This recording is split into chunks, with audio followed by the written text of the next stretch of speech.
En el nombre del Padre, del Hijo, del Espíritu Santo. Amén. Ave María Purísima. Estimados hermanos, este Evangelio nos da las palabras que nuestro Señor decía a los apóstoles. Es como una preparación para su próxima partida de este mundo.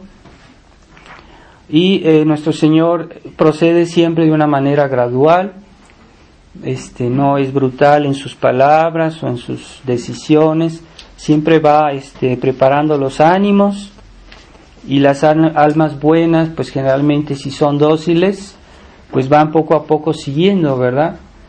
Porque a veces nuestro Señor pues no nos quiere dar todo de golpe. Y porque también nosotros somos débiles, somos frágiles, y nos va llevando poco a poquito.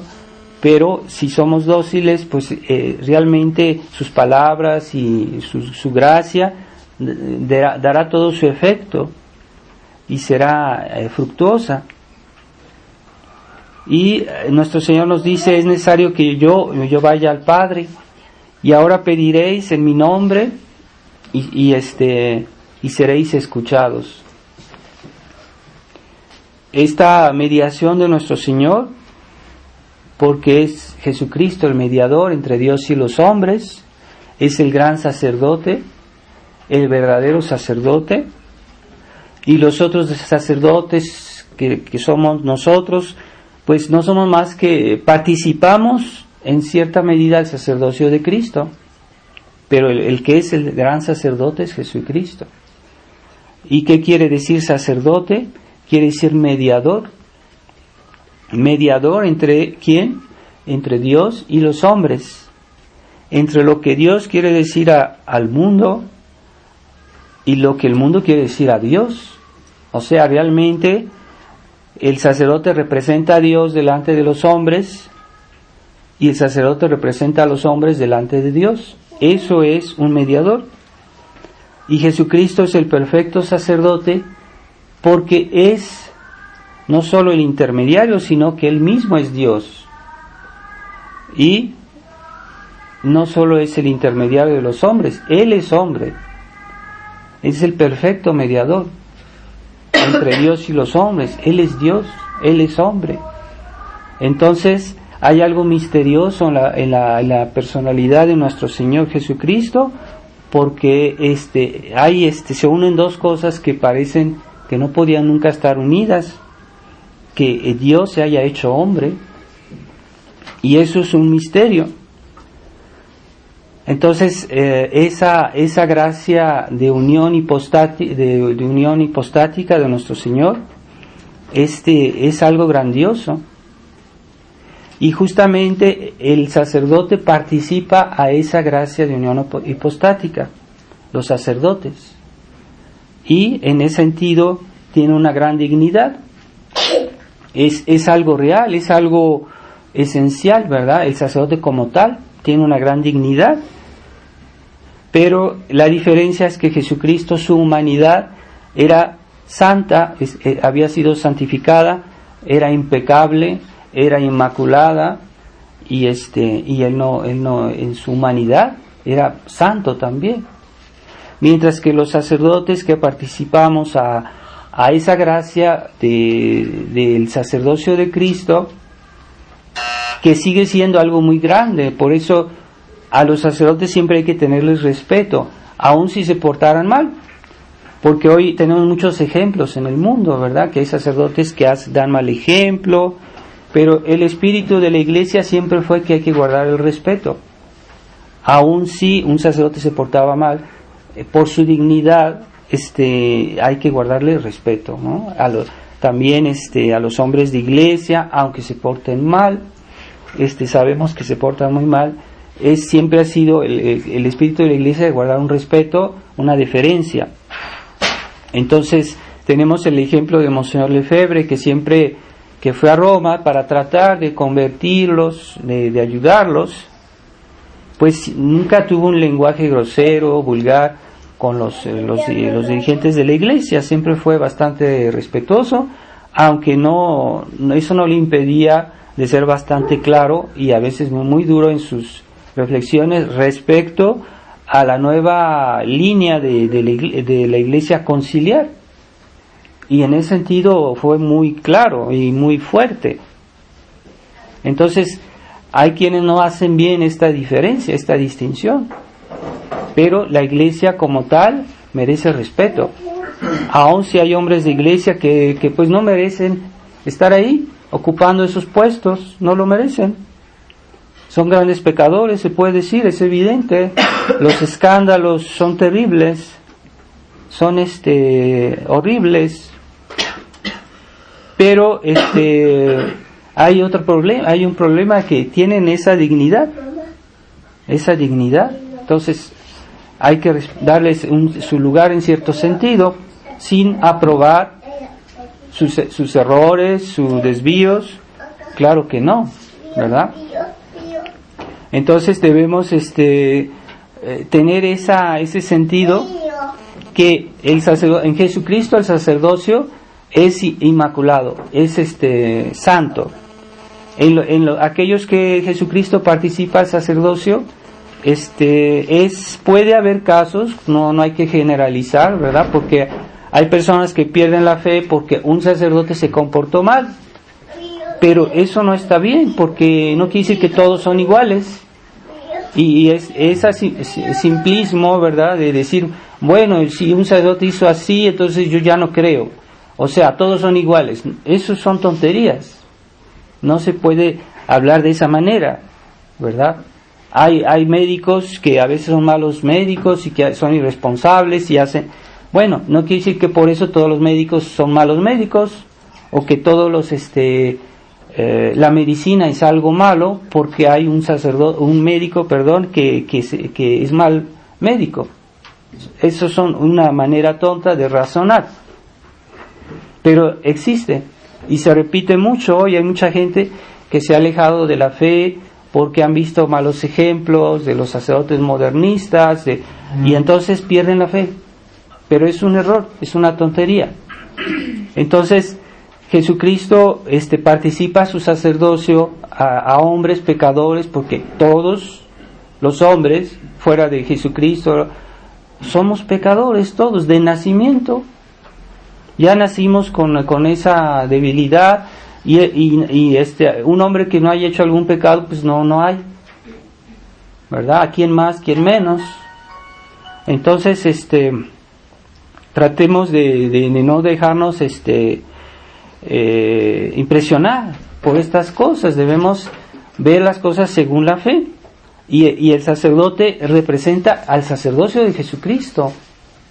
Entonces, y sí merece respeto, aunque tal vez pudiera pasar, quién más, quién menos. No hay que generalizar, ¿verdad? Ese simplismo es malo, es tonto.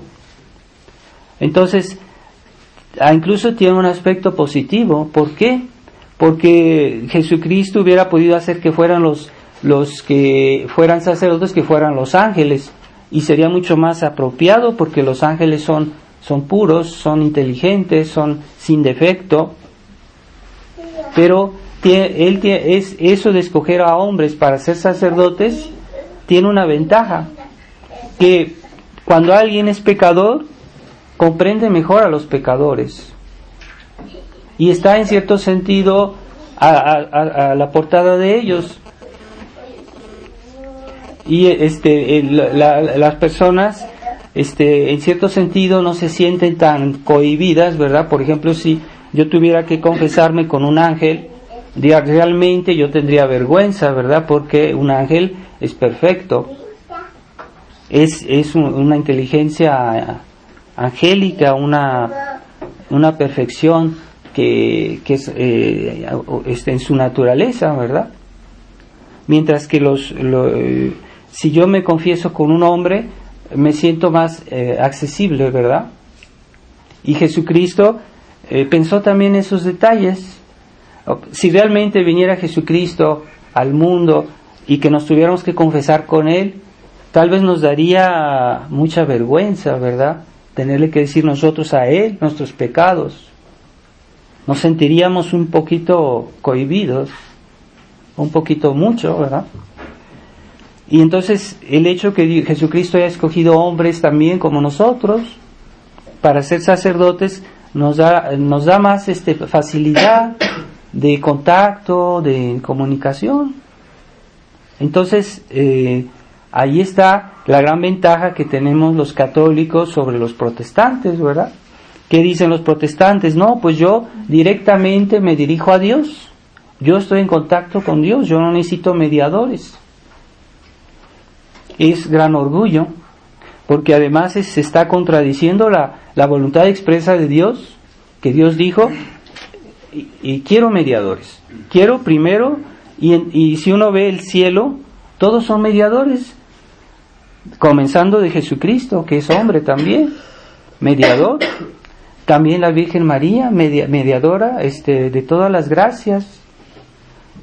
gracias que se dan, chicas o grandes, se dan por la intercesión de la Virgen María, por su mediación.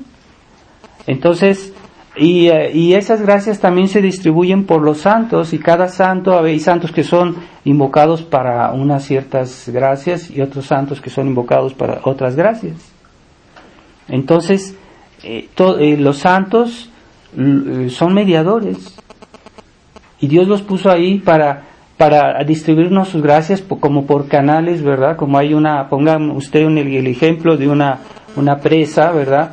Y esa presa tiene pequeños canales para regar los campos, para regar entonces hay esos canales, ¿verdad? Y entonces nosotros a veces le debemos la fe tal vez a nuestros padres, tal vez a alguna persona que nos ayudó de alguna manera, que nos dio un consejo. Son mediadores. Dios quiere que tengamos ese sentido de la mediación. Y ese orgullo protestante, o ese orgullo del mundo moderno, ¿verdad? Que el hombre ya no quiere aceptar mediadores, que quiere él mismo ser todo, que él quiere comprender todo, quiere juzgar todo. Entonces cada quien se erige en su propio Dios. Entonces eso se ve, esa mediación a muchos niveles, ¿verdad? La madre que transmite a su hijo la fe, o el padre, ¿verdad?, que transmite algo a sus hijos, a su esposa, o en cada sociedad hay toda una mediación entre los hombres. Hay personas que tienen una cualidad que no la tienen otras, pero Dios dio esas cualidades para que haya una especie de práctica de la caridad. De una parte tenemos que distribuir aquello que Dios nos dio, cada quien como puede, sus talentos, ¿verdad?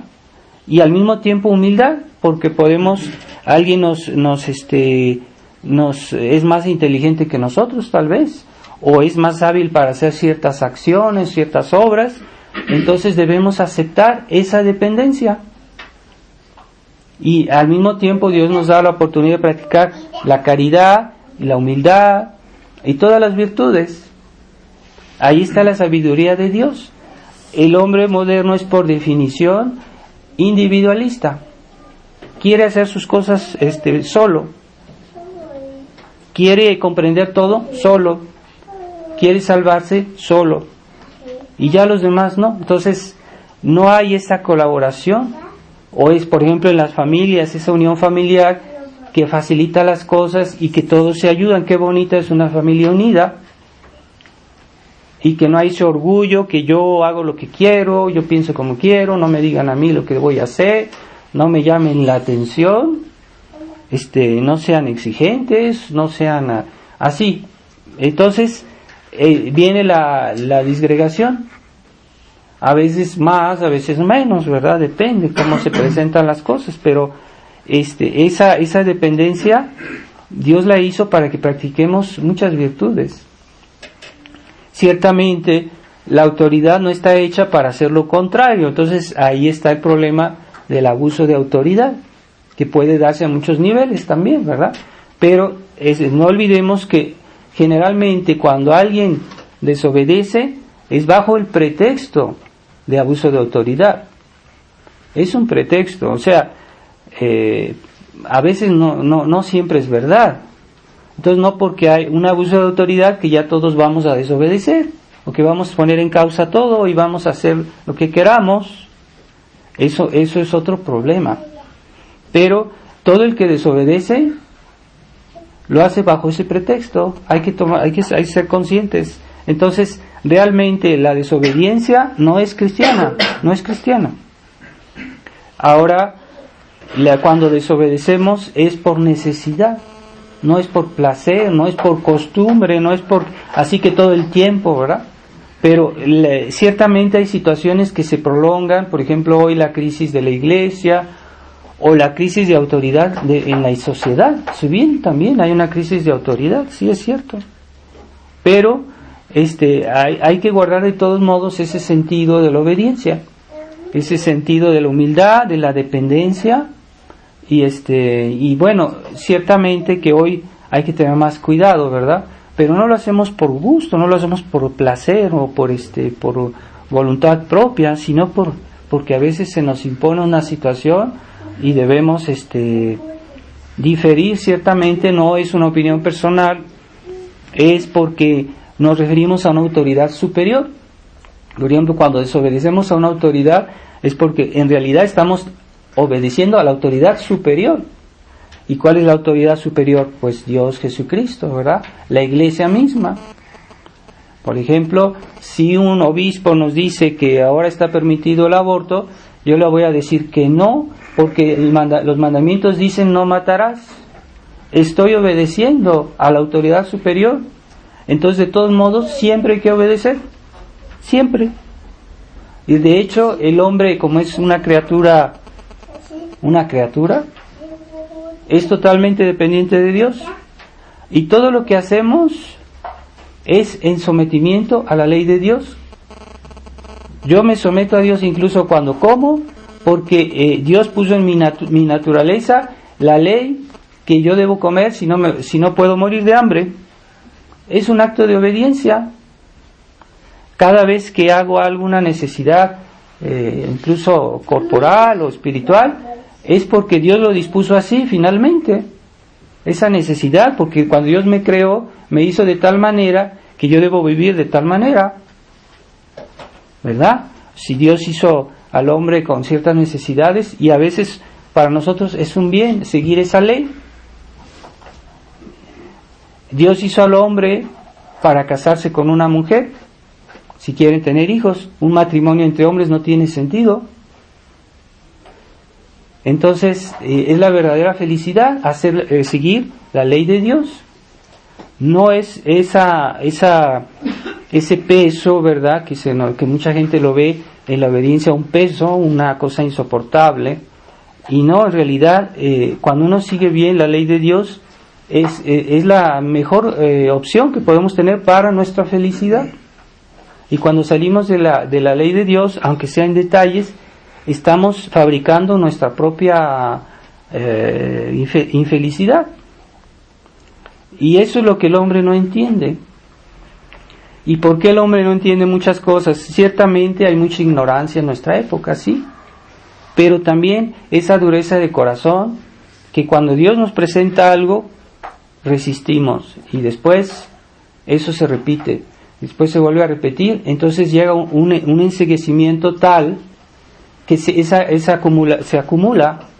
Son una serie de infidelidades, crean un estado de ánimo muy negativo, y esa ceguedad es culpable. A veces hay gente que no entiende cosas de Dios, de la iglesia, porque desde muchos años fue infiel a las gracias de Dios, pero eso no lo excusa de culpabilidad. Entonces, cuidado, nosotros podemos a veces caer en una cierta ceguedad. No digo que sea gravísima, pero sí es una ceguedad que viene de mucho tiempo, porque no siempre hemos sido fieles a todas las gracias de Dios. Todos somos capaces de llegar a esa cierta ceguedad. Entonces, ¿qué es lo que salva al hombre? Pues ciertamente, como dicen los santos, la humildad es la raíz de toda la perfección. Es la docilidad constante a toda la verdad de Dios, no a las verdades que a mí me gustan o que a mí me atraen, sino a la verdad completa como Dios me la presenta. Ese espíritu de docilidad a la verdad es una maravilla para nosotros, y y será en cierta manera la fuente de todo nuestro bien, ¿verdad? Pero Dios quiere salvarnos. Dios nos ha presentado tantísimas cosas buenas, vino Él mismo, murió por nosotros y todo, pero Él quiere que haya un acto espontáneo personal. Ese acto espontáneo Dios no lo quiere forzar, aunque sí tenemos la obligación, la tenemos.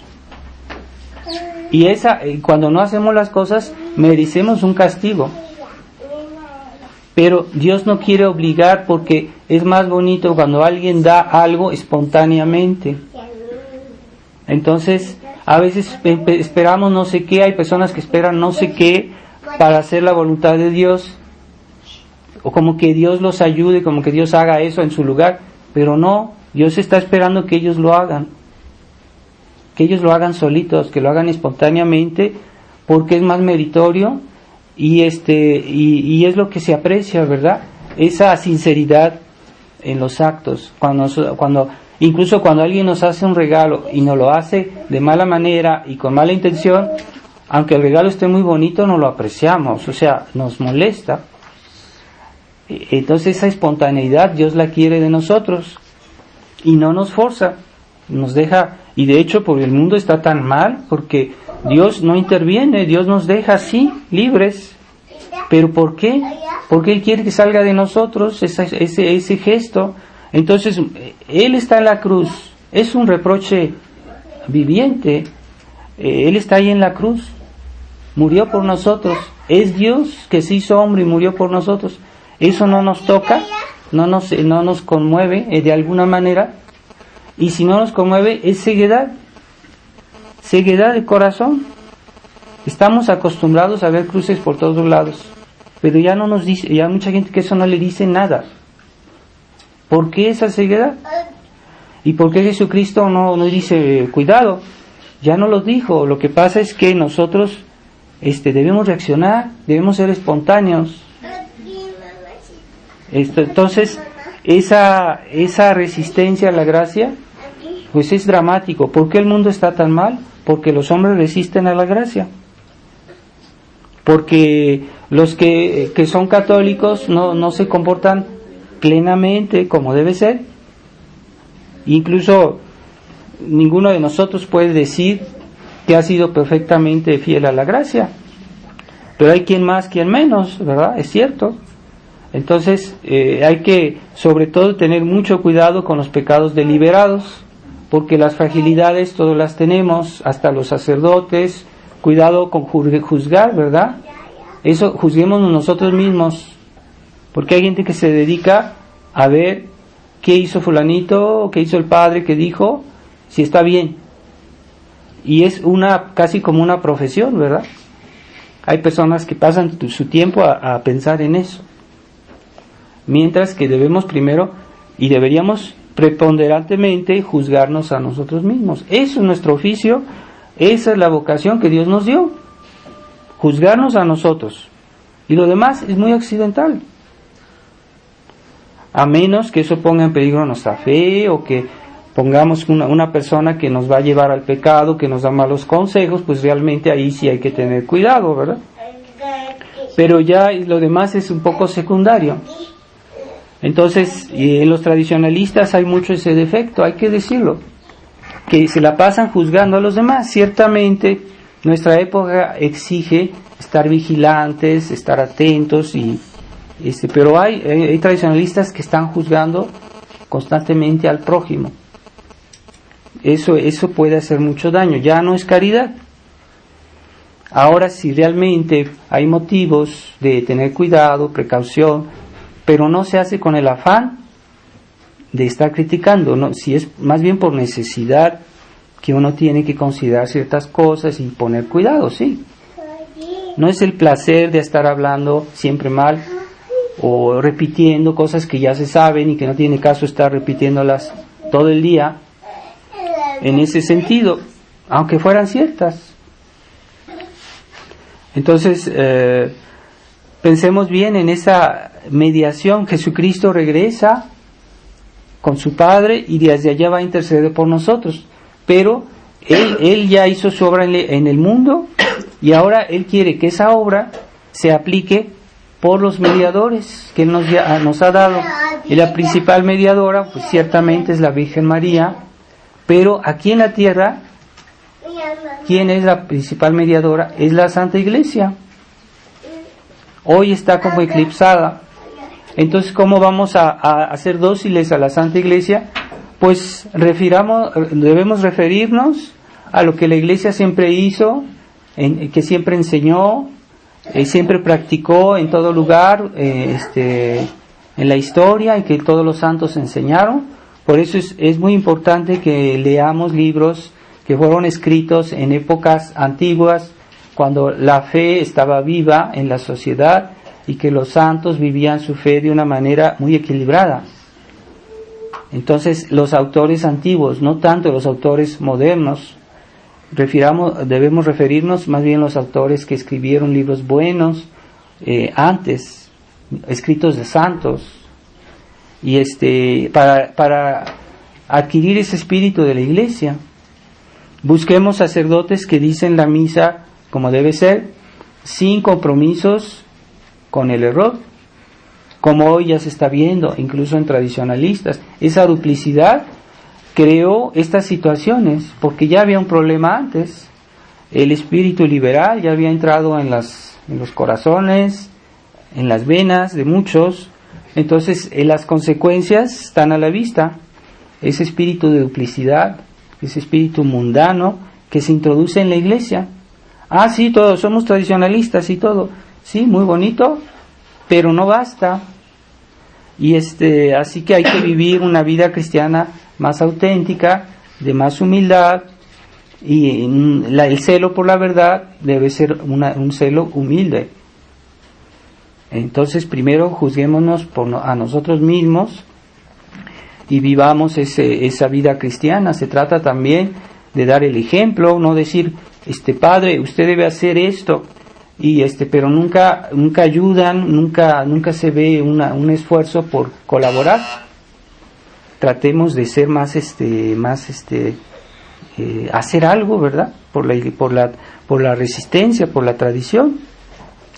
Y esta gracia que Dios nos ha dado se va a multiplicar, porque Dios, cuando da una gracia y somos fieles, esa gracia se multiplica.